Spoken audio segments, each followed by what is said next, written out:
Claim Farm 2. Welcome to and be prepared to fail.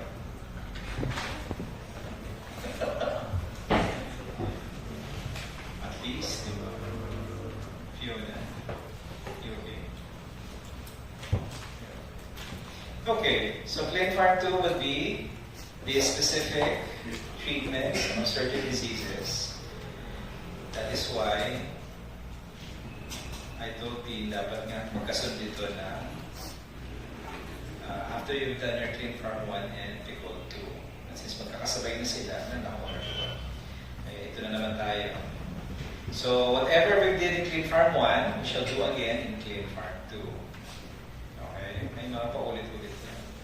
Pero, expect things that are supposed to happen in clinical pharmacy. Okay, so for the prelims, we will be talking about the autonomic nervous system, or specific diseases of the autonomic nervous system, and some of your central nervous system. So I guess, from looking at the class, there's only one unfamiliar person. You are? Cruz. Lateral entry? Fresh graduate? Double graduate? Double courser? Ngayon nakita? Regular. Irregular. So what have you finished before Clean Farm 2? All of the subjects except for the second sem na subjects. Pero perpetual ka all the way. Ano? Kaya nga, saan ka galing? That's all. Lasal. So ito lang ang kulang mo. Some subjects din po na for pharmacy po. Sige. Anyway. Okay, so mayroon tayong Dasmariñas, may Batangas, at may Las Piñas.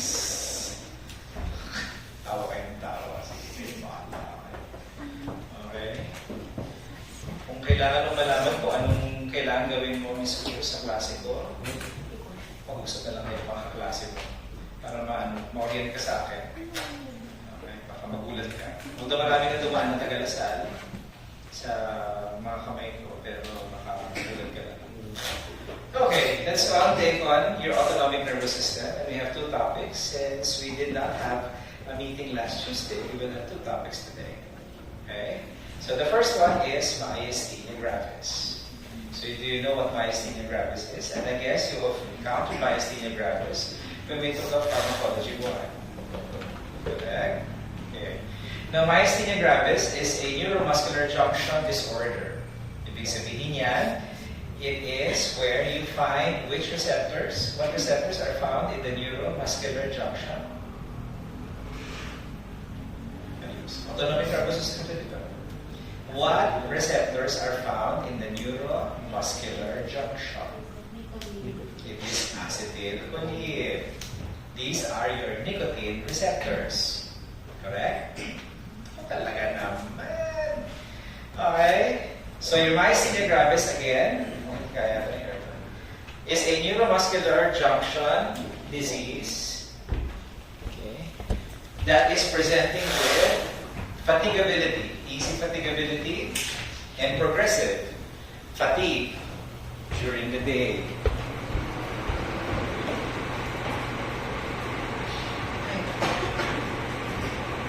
Okay, so weakness and fatigability.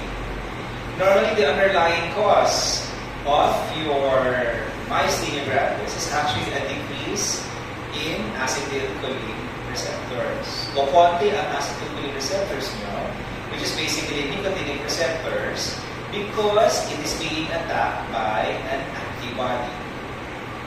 So your antibody destroys acetylcholine receptors. There is a treatment for myasthenia gravis, but there is no cure to myasthenia gravis. Tandaan nyo ha, there is a treatment to myasthenia gravis, but there is no cure to the disease. Kaya natin i-ayusin ang sakit na ito, ngunit hindi siya curable. So, gagawin lang natin kung ano yung sakit or pathophysiology ng inyong sakit na myasthenia gravis. So you need one basic premise or one basic ingredient for myasthenia not to exist, and that is to have adequate amounts of acetylcholine, which is released by your cholinergic nerves, as well as adequate number of receptors that will receive acetylcholine. So technically, ang NMJ or neuromuscular junction should contain nicotinic receptors. These receptors is actually, if you see this molecularly, syempre yun yung malalaman, is actually a pore-like structure. It is a pore, parang buta siya. And this pole is surrounded by different parts of the acetylcholine receptors. What are the different parts of the acetylcholine receptors? You have 2 alpha subunits, 1 beta, 1 delta, 1 gamma, and even 1 epsilon. This is arranged in a central pore that opens and closes that pore. And what do you think will be open in that acetylcholine receptor? What channel will it open? It's supposed to open a sodium channel. Okay? Now, your acetylcholine will bind to these subunits of your acetylcholine receptors, which allows the receptor to open or the channel to open. And remember, when acetylcholine acts on these receptors, it is rapidly terminated. And what terminates the activity of acetylcholine? What terminates the activity of acetylcholine? It either diffuses through the circulatory system or the main way of destroying acetylcholine. It is by the enzyme known as acetylcholinesterase. Tama? Okay. Now, again, the fundamental pathology of myasthenia gravis is that there is a decreased number of acetylcholine receptors in the postsynaptic membrane. Okay? So that means there is an inefficiency in transmission of neuromuscular junction activity. So, bababa ang activity nyo. And since it connects or it supplies your muscle, your skeletal muscle, that means your muscles will slowly not work. You will have fatigability and weakness in the end. The contraction of muscle will become weaker and weaker and weaker as the day progresses. Because during that time, your acetylcholine amount will also decrease and decrease and decrease. Okay? So in a myasthenic patient, okay, magkakaroon kayo ng decrease in neuromuscular transmission and you activate lesser and lesser muscles during the day. And this is known as a myasthenic fatigue. Okay? And again, sabi ko sa inyo, the main source of the pathology is a destruction of the receptors by antibodies. Okay? So that is the primary pathology. That is the main pathology of your myasthenia gravis, the destruction of acetylcholine receptors on your postsynaptic membrane. Okay. At the same time, it also damages your postsynaptic membrane to the point that what? Your receptors really get destroyed.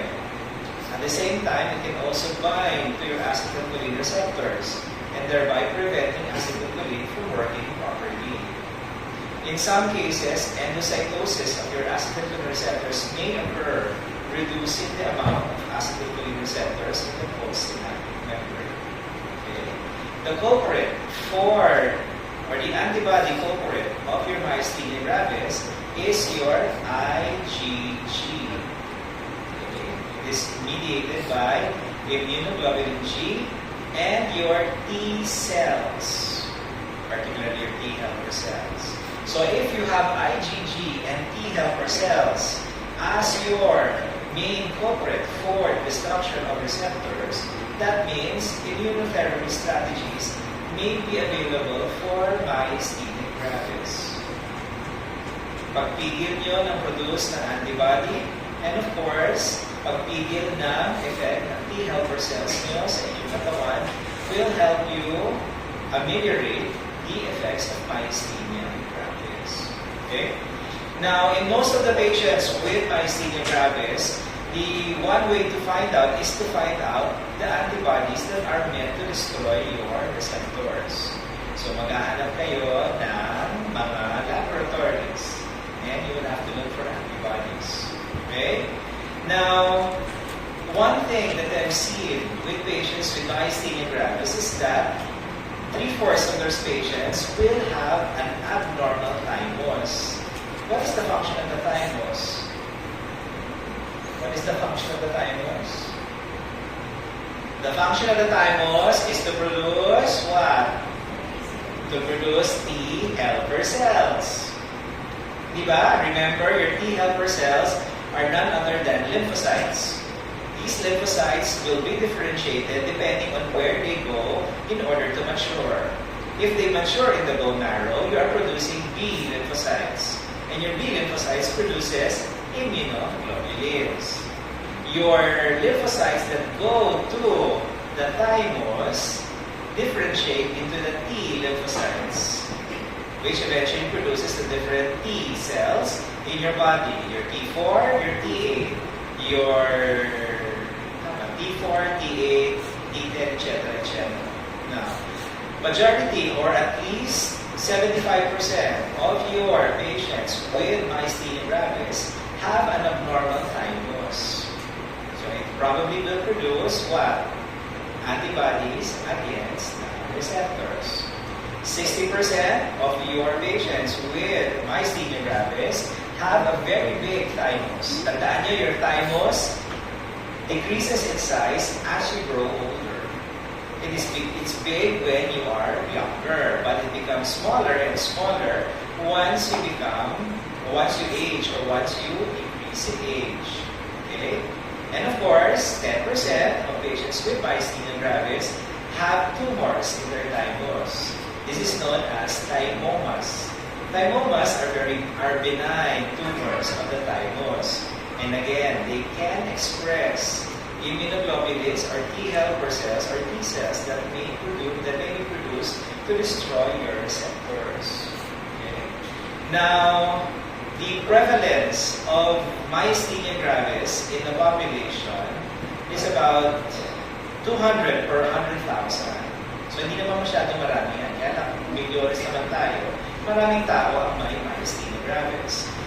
There is no age exception. All ages are affected. Mas affected ang babae kaysa affected ang lalaki. Mas maagang ma-affect ang babae at the age of 20 to 30 years old compared sa lalaki that is affected by age 50 or 60 years old. Okay? There is a 3-to-2 ratio between affectation of women and men in myasthenia gravis. So, how do you know whether you have myasthenia gravis? Paano nyo hihinalaan na ang pasyente ay may myasthenia gravis? Number 1, lahat ng myasthenia nyo, nagsisimula yan sa taas. Hindi yan sa baba. Nagsisimula yan dito. Symptoms yan dito hanggang sa bumababa yan. At worst comes to worst, pag na-paralyze nyo yung isang muscle na nag-aalaw sa inyong huminga, magkakaproblema kayo. Pero normally dito nagsisimula yan. Mga ganyan, mga twitching, etc. Okay? Bihira naman maging systemic ang myasthenia gravis. It normally starts with your very few amounts of muscles in the head and neck. Then, hopefully, hindi siya bababa hanggang sa inyong diaphragm. Okay? Now, the cardinal features that will present as myasthenia gravis is normally weakness and fatigability of the muscle. Sa umaga, malakas pa kayo, pero pagdating na malapit na ng hapon, mahina na kayo ng mahina. Okay? Hanggang sa yun na, worst comes to worst, hindi na kayo makahinga. The early course of the disease again starts at the head, going down until you reach, of course, the later part would be the diaphragm, which will probably produce respiratory depression. So, mauuna dyan yung mga cranial muscles nyo, extraocular muscles, yung lids nyo, hihina bigla, nag-droop siya, pwede kayong maduling, yung mga mukha nyo hindi makangiti, there's weakness in facial expression, etc., etc. Worst comes to worst, your chewing is also is affected, plus swallowing. So, pwede kayo mamatay, baka biglang masamid kayo, at masamid kayo ng pagkain, hindi na kayo makahinga. Speech is also impaired sometimes, and of course, sabi ko nga swallowing, and finally, respiratory infection. So, how do you diagnose your myasthenia if you suddenly, kung sabihin sa inyo ng mga kamag-anak, mahihina ako, malapit pa ng araw, mahina na ako. Okay? Kaya ang gagawin nyo, maghahanap kayo ng diagnostic that will confirm the possibility of myasthenia gravis. Number one is, of course, you have to assay your antibodies. Your anti-acetylcholine receptor radioimmunoassay. Okay?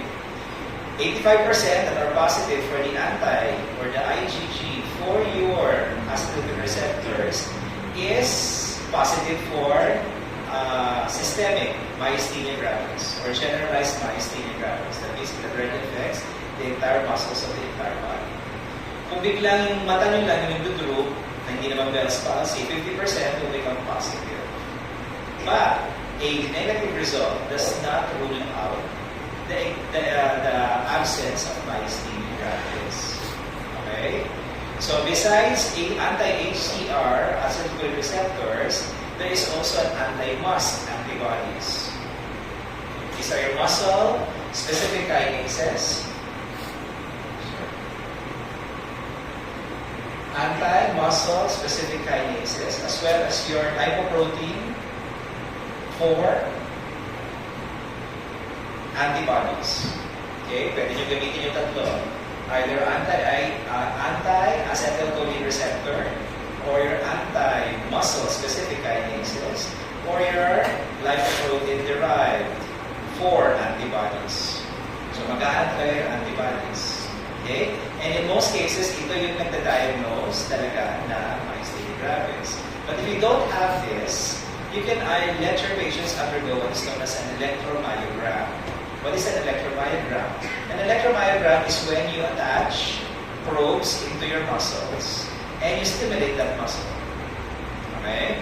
So, pag stimulate niya yung muscle niyo, it will produce progressive weakness of the muscle depending on the repetitive stimulation of the muscle. As you repeat the stimulation, the muscle becomes weaker and weaker and weaker.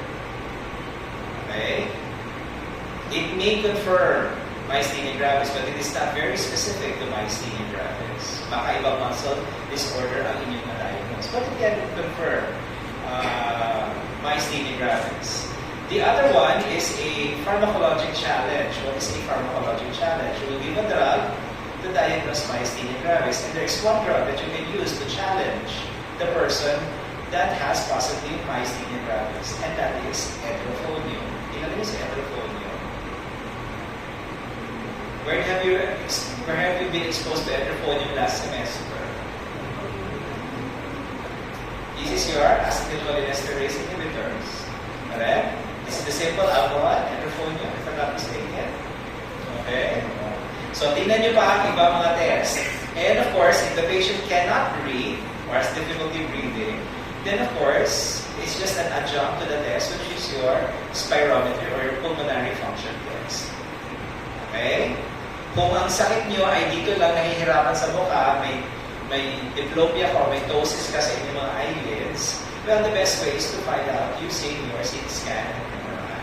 Wala naman kayong choice dyan. Okay? Okay, so once you diagnose your myasthenia gravis, okay, maganda na ang treatment for myasthenia gravis, but again, there is no cure to really wipe out myasthenia gravis. Once you have it forever now. Okay? Now, the most useful, number one, would be your what? Your anti-cholinesterase medication, which is the primary treatment that you give to patients with myasthenia gravis, acetylcholinesterase. You can also give glucocorticoids. You can also give immunosuppressive therapy. You can give, or you can do removal of the thymus, which is known as thymectomy. You can also use IVIG therapy, or you can also use your monoclonal antibody therapy. And when you can also remove some of the antibodies by using plasmapheresis. So let's start with your anticholinesterases. I know you just finished pharmacology 1, and again, one of the main treatment, at least for most patients with myasthenia gravis, is the giving of anticholinesterases. Your anticholinesterases normally work for generalized myasthenia gravis. It will not work if your patient has anti-MuSK. Okay? Anti-MuSK receptor positivity. Pag nag-positive ka sa anti-MuSK, baka hindi mag-work ang anticholinesterases nyo. It will only work for patients with anticholinesterase receptor antibodies. And what is the agent that is normally used for as an anticholinesterase? I know you have a lot of stigmin that you know. Stigmin. The widely used agent is pyridostigmine. Or you have physostigmine, you have neostigmine. You can still use them. Okay? So you can use them either in divided doses throughout the day or a single dose throughout the day. Okay? But remember, your pyridostigmine is an indirect acting anticholinesterase. If you overdose in your anticholinesterase, what will happen also? If you overdose, you will also produce muscle weakness. That's one of the side effects of your anticholinesterases. Kasi, tandaan nyo, masisingit you will have too much of your parasympathetic nervous system.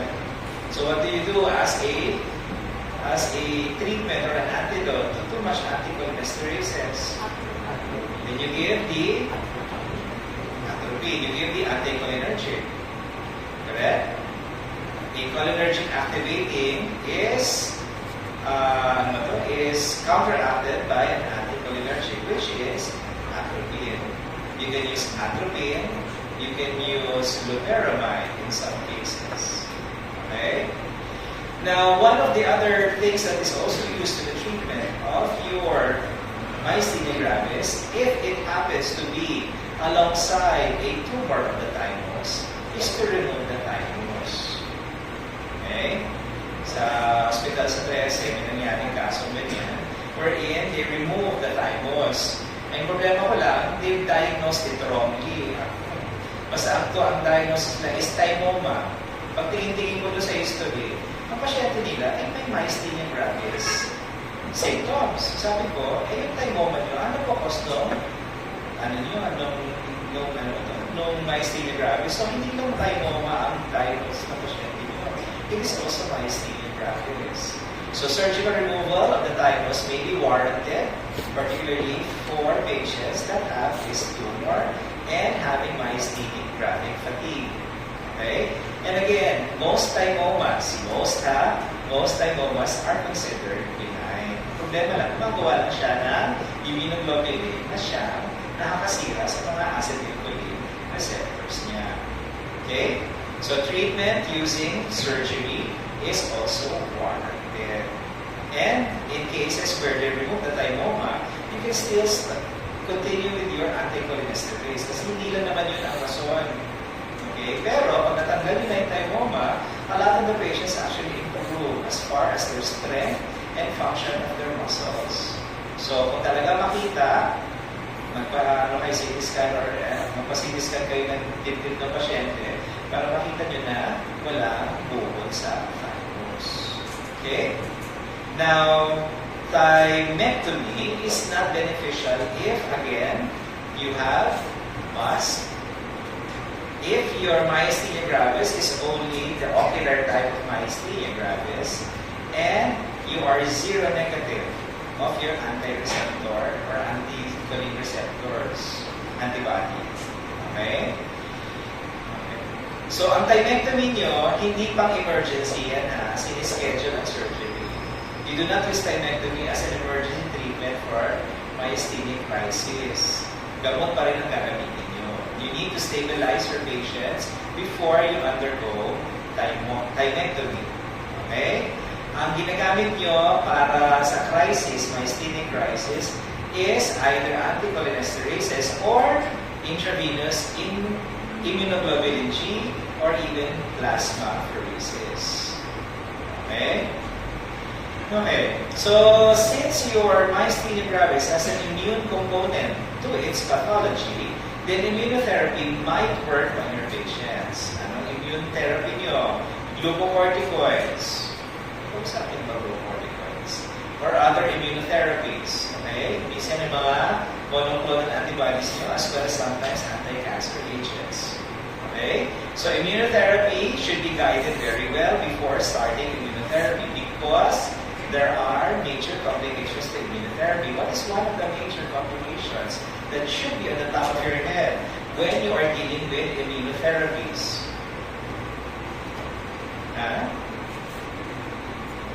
Immunotherapies. If you're dealing with immunotherapy, most of immunotherapy, kasi nga mataas yung IgG nyo, gusto niya pababain. Pag gusto niyo pababain ang IgG nyo, ano mangyayari sa katawan nyo? You are now in an immunocompromised state. So that means you are now prone to other diseases, particularly infections. Now there are three ways of giving your immunotherapy. You have the short-term course, the intermediate course, and of course, the long-term course of myasthenia gravis. Pag short-term course, yung talagang mabibigay mo lang agad. Okay? And the best way is either remove the immunoglobulin by plasmapheresis. Plasmapheresis, ipapadaan nyo sa filter yung plasma nyo para matanggal yung immunoglobulin.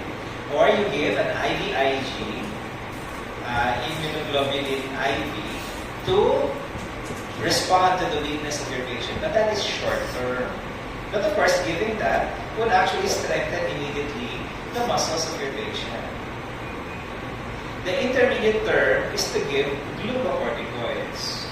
Okay? Either glucocorticoids, cyclosporine, or tacrolimus. Tingnan niyo yung mga gamot na yan. These are even drugs given to anti-cancer patients or cancer patients. The patients will improve within 1 to 3 months of giving this drug. But again, you are now in an immunocompromised state. The third and long-term objective is, of course, to make sure that we don't have myasthenia gravis. And what do you give? Ito na yung mga mas malalakas na immunotherapy nyo. Azathioprine. Okay? Rituximab. Basta monoclonal antibodies. And eculizumab. Basta may MAB na. So monoclonal antibodies will allow you to have a better control of your symptoms of myasthenia gravis within the year. Okay? So tandaan nyo ha, glucocorticoids, your immunotherapy for cancer, these are the ones that are normally being given. Okay? And again, since they are immunotherapy, ang problema nyo on the top of your head should be immunocompromised state. Binabantayan nyo ang ibang sakit na pwede makuha ng pasyente dahil sa pag-inom ng immunotherapy. Okay? Now, plasmapheresis is an immediate use. Yung plasmapheresis ang sabi ko sa inyo. Your plasmapheresis is to just remove pathogenic antibodies. Para lang kayo nag-filter, para kayo nagda-dialysis, tinatanggal nyo yung antibodies para hindi naninira na acetylcholine. But again, these are only short-term treatments. They will last you for about 1 to 3 months only until you can find a way to improve them in the long term. Okay? Your intravenous IVIG, parang ano lang yan, sandali lang yan. Mahal na nga, sandali pa yung effect niya. It also follows the same as plasmapheresis, 1 to 3 months lang naman yan. Until such time that you can actually give or do something best or better for your myasthenia gravis. Okay? So, isa sa mga dapat mangyari sa mga pasyenteng dinitreat ng myasthenia gravis is to avoid exacerbation. And what will exacerbation be presenting? How will exacerbation present? Ang exacerbation is weakness, super weakness talaga. To the point na hindi na makakahinga yung pasyente, mapamatay yan. Okay? And when you have myasthenia crisis, automatically, it needs an ICU setting. Okay? Kasi ibibigay sa inyo ang lahat ng gamot nyo. Okay? You can start with your acetylcholinesterase, give your IVIG, plasmapheresis, stabilize your patient, if it has a thymoma to a thymectomy. You can start with your other immunotherapies, glucocorticoids, and eventually your other immunotherapy to control myasthenia gravis. The earlier you diagnose your patients, malay mo, hanggang anti-cholinesterasis lang kaya, okay na siya. But again, you have to investigate the reason for the myasthenia gravis. Alam ko, mahirap maghanap na radioimmunoassay ng antibodies. That's one of the things that are probably more expensive to do.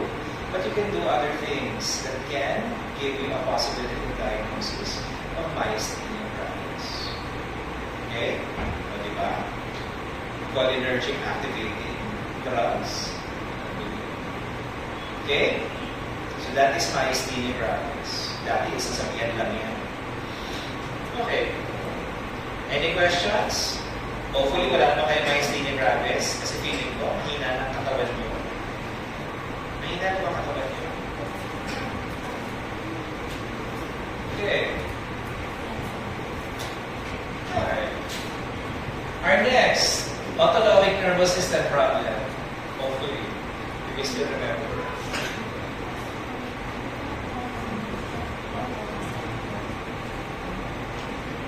Yan. Maraming drugs that involve the autonomic nervous system that is used to treat this disease, glaucoma. Okay. By the way, bakit pa kayo ng reference ng Click Farm 1? Meron naman, di ba? C, little c, little c. Correct. You can add books to your... Alam ko, nakita ko na ito last semester pinafilm na yan.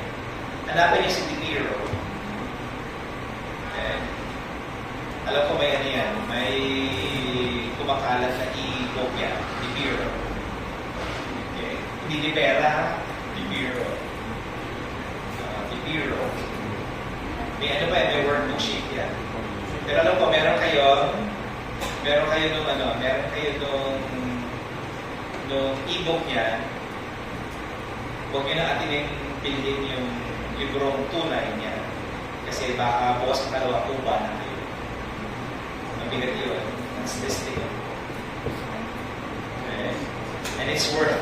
I don't know whether how much the e-book cost, but the real text or the textbook is 8,000. Yes. Alright. That's the last time I bought it. And I bought it in Japan. The previous edition, I have the newest edition. The previous edition I bought in Singapore. You can never buy it in the Philippines. Feeling ko ayaw nila ibenta kasi nga masyadong mahal para bilhin. Kaya problema, natatalisod ko siya sa mga bookstores. Pag ako nagpupunta ng abroad, ang una ko pinupuntahan, hindi yung mga sightseeing. Ang una ko pinupuntahan, yung bookstore. Or, kung gusto nyo bilhin, you can buy it at Amazon. I guess. In Amazon. I think it's about $300 or $400. Nandiyan yan. DiPiro. Anyway, so try to read that. Lahat naman ng topics ng DiPiro nandun. Okay? Okay, so our next topic that will also deal with autonomic nervous system is glaucoma. So what is glaucoma? Glaucoma technically is an ocular disease. It's an eye disease that will eventually lead to optic neuropathy. Ibig sabihin yan, yung optic disc nyo nasisira. Okay? And remember, the optic disc is where your optic nerve exits. So pag nasira nyo yung optic disc, masisira nyo yung optic nerve nyo. At pag nasira yung optic nerve nyo, unti-unti na kayo mawawala ng paningin. Okay? You will lose visual sensitivity, and your visual field will slowly narrow. Ang unang nawawala sa visual field nyo pag kayo ay may glaucoma ay yung tagiliran. Okay? Yung gitna, nape-preserve yan. So, pag talagang ganun gitna talaga. Okay? Pero yung tagiliran mawawala, maghingitim yan. Tapos, gitna na lang. Mape-preserve yung gitna, pero yung tagiliran na. Okay? Now, there are two types of glaucoma. Okay? You have your primary open angle. Open angle, ha? Open angle glaucoma, or what is the most famous abbreviation is POAG. P-O-A-G. Baka kasi totoo sila sabi, sige nga, abbreviation. Kahit 100 abbreviation. POAG. And the other type of glaucoma is your primary angle closure glaucoma. Okay? Pag sinabing open at close, that will only pertain to the angle. What is that angle I'm talking about? That angle is known as your iridoscleral angle. Zooming ha. Alam ko pa mag-drawing.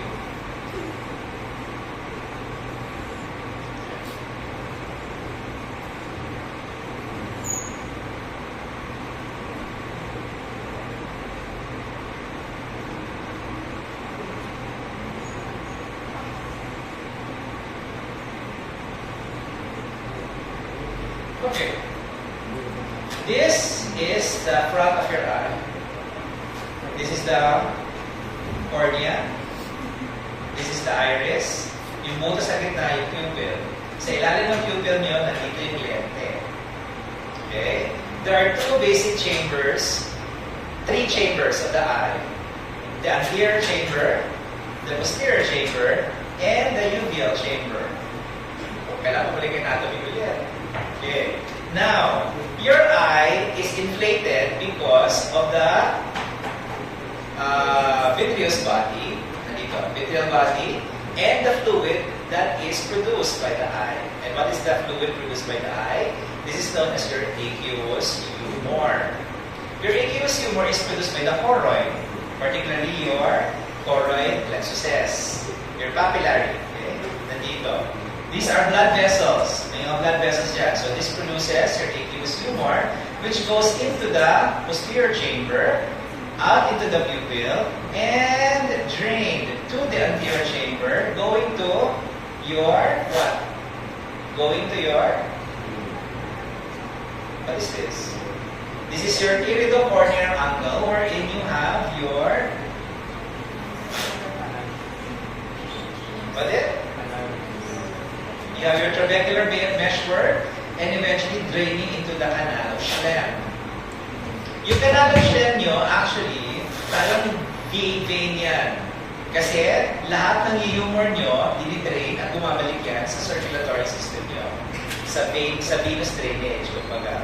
But there is also another drainage that will also be encountered in your, on the drainage of your aqueous humor. And this is known as what? Sorry. This is known as the uveoscleral outflow. The uveoscleral outflow.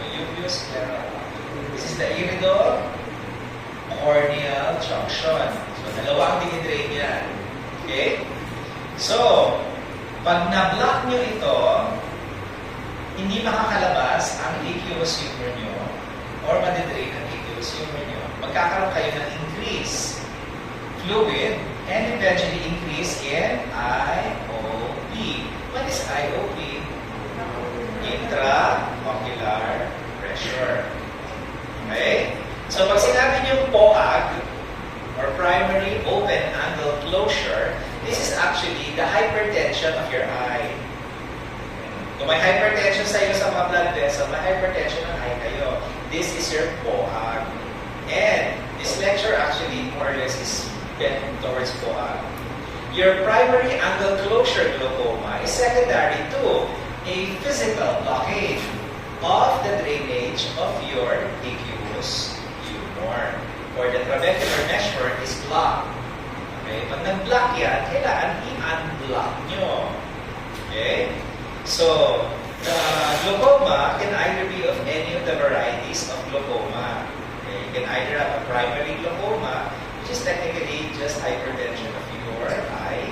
Second, you can have an inherited disorder of glaucoma. You can also have a congenital defect that blocks and can produce glaucoma. Or, worst comes to worst, you have a secondary glaucoma, which is secondary to either trauma or drugs. drugs can induce glaucoma. Okay? Malas nyo pag trauma. Pag naksidente kayo, at nasira nyo yan, parte ng mata nyo yan, magkakaglaucoma kayo. Okay?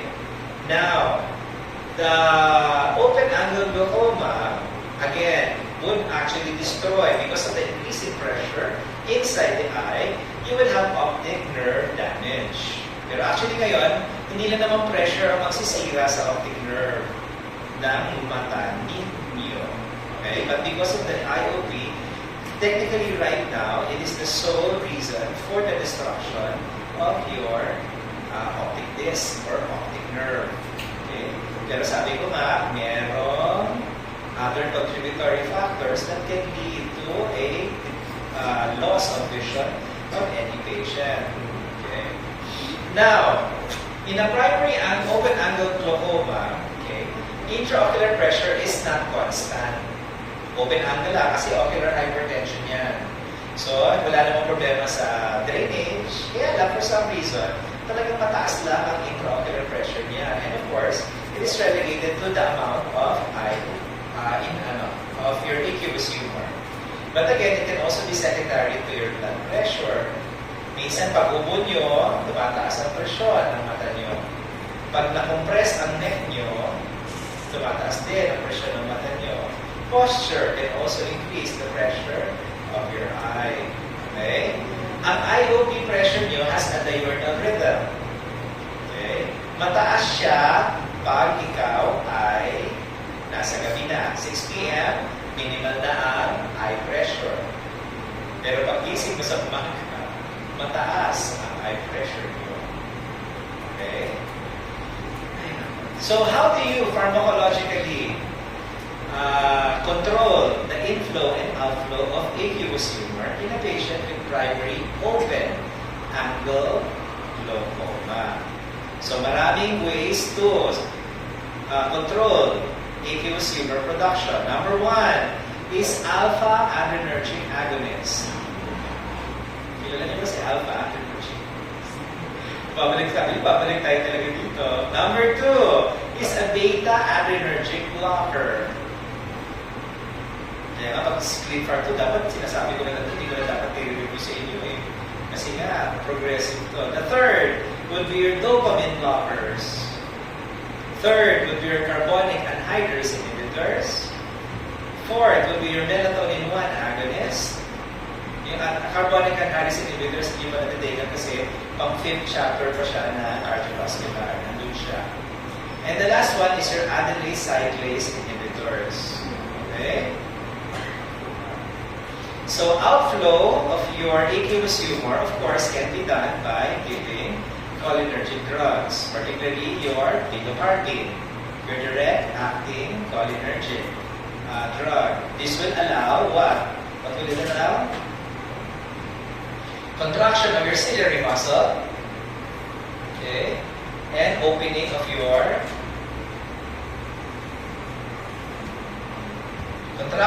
ciliary muscle, which allows the stretching of your iris and thereby opening your angle, which leads to the trabecular meshwork and all of that.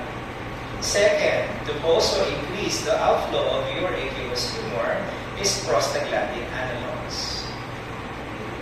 The last and third would be your alpha-2 adrenergic agonist. This will increase the uveal scleral flow into your uveal scleral junction. Okay?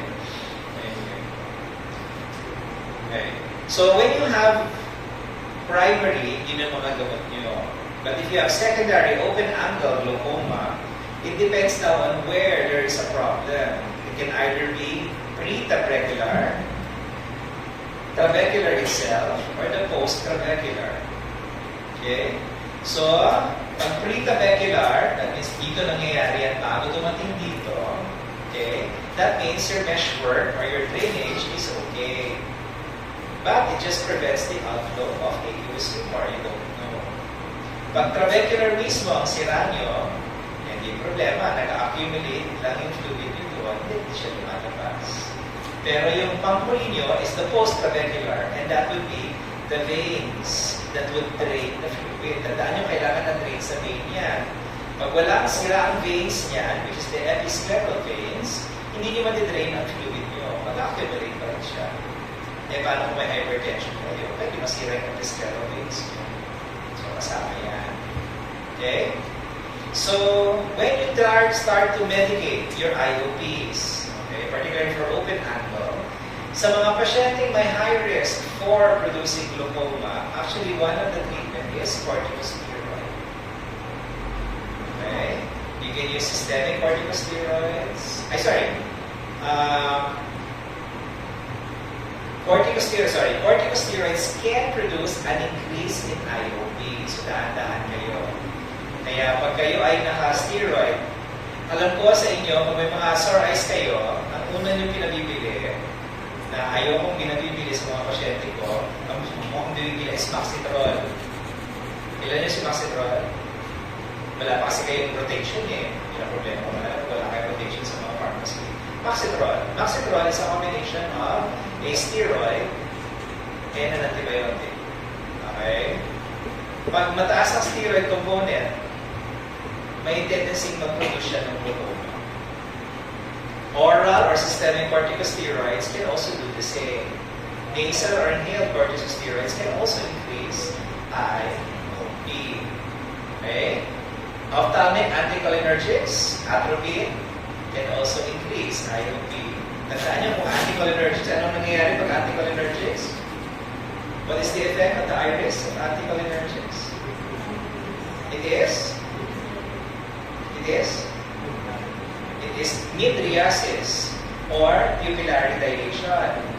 Pag pupillary dilation, ano mangyayari sa iris nyo? Yung iris nyo, nakaganyan. Naka-fold. Kasi bumuka siya. So, ano mangyayari? You will block the angle that will drain the aqueous humor. That is why a drug that will produce miosis is the one that will increase the drainage of your aqueous humor. Kasi yung iris mo will now be stretched towards the middle and it will flatten, thereby exposing your angle. Diba?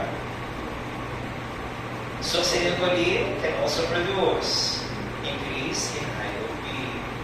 Okay. So, tingnan nyo na lang yung mga ibang mga droga that can increase IOP and produce a close angle glaucoma. Marami yan. Okay? So when your glaucoma, your POAG, or open angle glaucoma presents itself, it presents bilaterally. Parehong mata nyo is affected. Okay? Kaya pag nag-drop eye drops kayo, kahit isa lang ang na-diagnose, ang tendency is to put an eye drop also on the other side. Okay? Hindi lang isa ang ginagamit nyo ha, hindi isang mata lang ang nilalagay nyo ng eye drops. The tendency is your doctor might tell you to do it bilaterally, even if assuming na asymmetric ang presentation at isa lang ang mata. Ilalagay nyo rin yung kabilang mata. Okay? And open angle disorders are normally genetically determined. Kung may lahi kayo, may posibilidad na meron din kayo. Okay? And again, majority of glaucomas are the open angle glaucomas. It applies for around 60 to 70% of all glaucomas. Okay? And 95% of glaucomas are progressive. Okay? 95%, as much as 95% is progressive. That means majority of you will have visual loss. Peripherally, until maubos hanggang centrally. Although sabi ko sa inyo, central visual acuity is preserved. It is the peripheral that is a problem in glaucoma. So kung kayo ay nagdadrive, yung blind side, yung tagiliran, ang problema nyo. So kung may glaucoma ka na, hindi mo pa nakikita yung tagiliran ng kotse nyo, talaga mababangga ka. Di ba pag blind side, may masasagasaan, may masasagasaan kayo. Gusto nyo may masasagasaan kayo. Anyway. Now for closure angle closure glaucoma, ang presenting niyan is what? Anong presenting ng angle closure? Ang presenting ng angle closure glaucoma is blurriness or cloudiness or may halo ang mga ilaw. Or worst comes to worst, may rainbow. Okay. May rainbow. Have you tried closing your eyes and seeing flashes of light even if your eyes are closed? Have you done that? Nakakita ba kayo niya? Can you elicit that? When you do that, you can elicit it by closing your eyes and then putting your index finger and middle finger and try to tap on your eyelids. You will see flashes of light. Okay, that's how glaucoma should present. Of course, with an occasional headache. Kasi pag mata talaga affected, headache talaga ang problema niyo.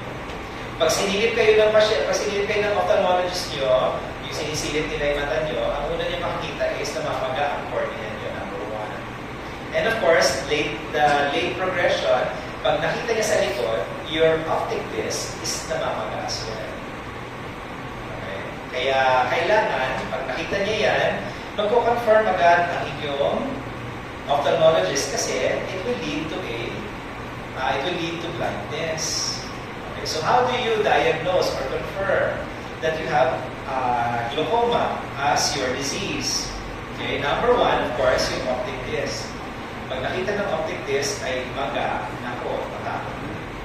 Second, you will also undergo what is known as a visual field testing or peripheral visual field testing. Yan yung, hindi ko naman nakapunta na kayo sa software. Lalagyan yung ulo nyo sa isang dome. Tapos yung dome na yan, may mga butas na maliliit. Yung mga butas na yan, may ilaw yun. Tapos, may center lang. So, ang gagawin nyo, isa-isa lang naman lagi mata. Titingnan nyo lang yung center. Tapos, pag may nakita kayo ng flash na ilaw, pipindot kayo. Pag wala kayo nakita ng flash, hindi kayo pipindot. So, mamamap out niya kung saan nawawalan kayo ng vision. Okay? So, pag nauubos na, hindi nyo nakikita yung tagliran, ang nakikita nyo na nagka-flash sa gitna, ay, gusto, matatakot kayo. Okay? Of course, your doctor also checks the pressure of your eye. There's a certain pressure that will allow or that will increase the possibility that your doctor will diagnose you as a patient with glaucoma. So this changes the disc. Second would be visual field loss. And of course, the third one would be the measurement of your pressure in the eye, or intraocular pressure. Okay? So technically, around 40 to 90 millimeters mercury increase in your eye would probably diagnose you with 40 to 90 40 to 90 millimeters mercury of your eye will diagnose you probably with glaucoma. Okay?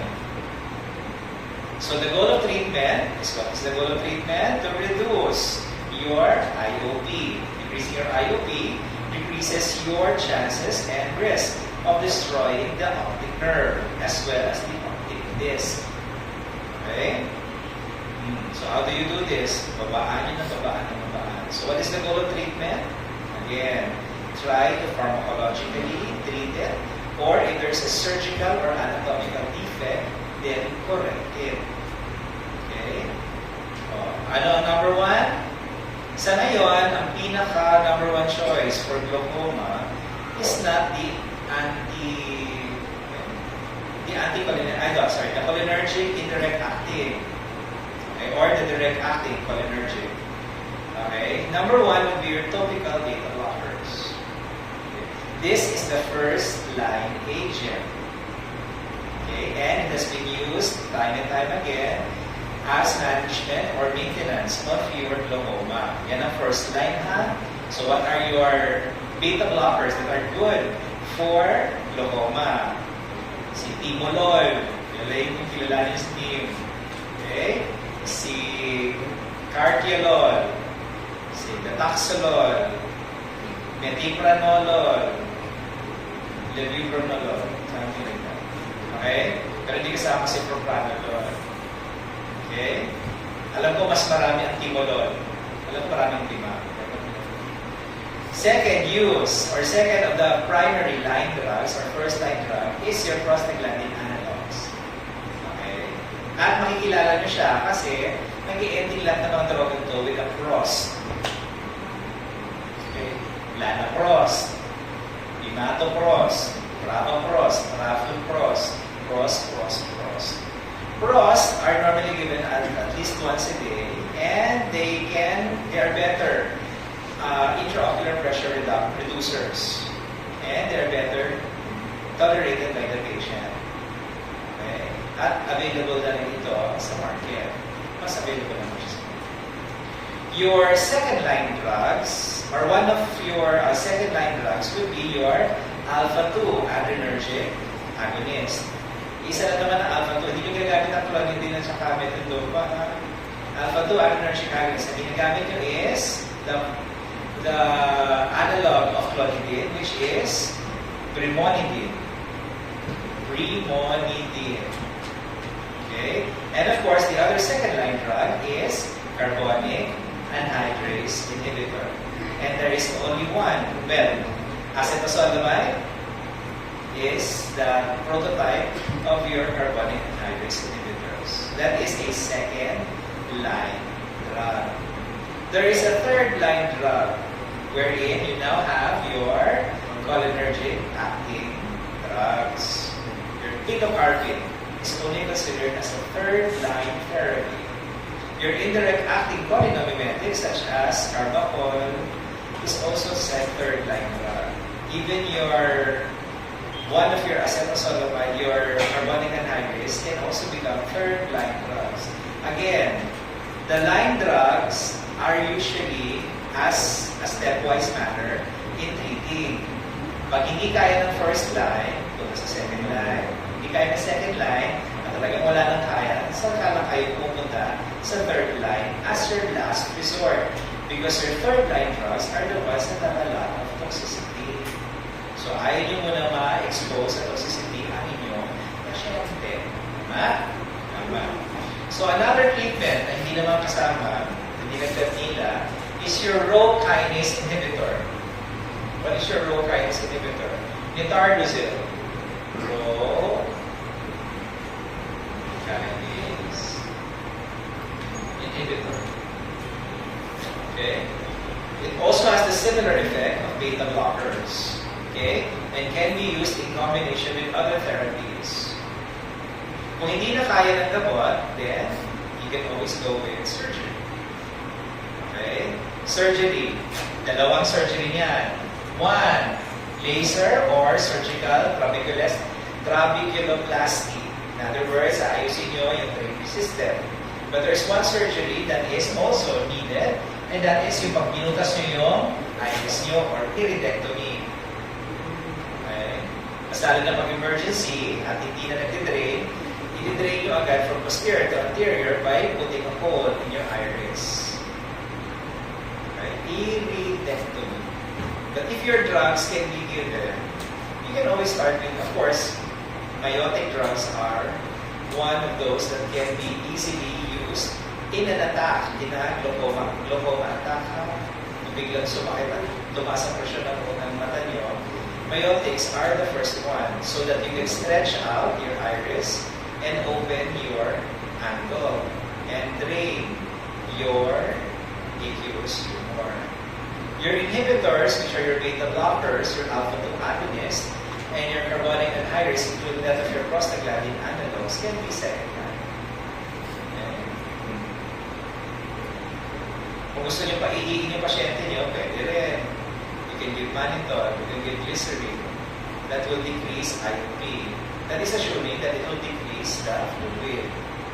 So hopefully, when all of these drugs or all of this management and treatment starts to treat your glaucoma, you do not stop there. You have to monitor your patient. Okay? And again, in clinical pharmacy, you are watching for one very failure-driven treatment, and that is non-compliance. Okay? It is up to you to make sure that your patients adhere to their medications and comply with their medications. At the same time, you also ask them for their adverse reactions or anything that they feel when they start taking the drug. Okay. Outcome. Whether your patients have good outcomes, whether your patients tolerate your drugs, whether their drugs are very effective. as far as the patient's experience is concerned. Okay? Kuha? I hope so. Again, monitoring adherence is on the top of the list of a clinical pharmacist. Adherence, adherence, adherence. And again, it will always give you the therapy failure. So, yan ang isa sa mga ampat natin bilang pharmacist sa paggaling ng ating mga pasyente. Okay? Naintindihan. Okay? Pang-bilis naman, tapos 7:30. Dapat pala 3 topics pa rin yan. Kaya feeling ko may glaucoma ng mga mata niya. May mga myasthenia gravis na yung mga iris yun. May salamin na nga siya. Si Maramat eh. Masakit na daw mata niya. Nag-glaucoma ng boxer. With matching myasthenia gravis. Alright? So next meeting, we shall be taking up your central nervous system problems. Insomnia, sleeping problems, anxiety, schizophrenia. So babalikan natin ulit yung finals na pharmacology. Diba? Review natin ulit. Okay? Sige. Are there any questions? Uwi na, para naman may day. Malamig-dalamig na kayo. Again, if there are no questions, then class dismissed. So, isolate naman tayo, di ba?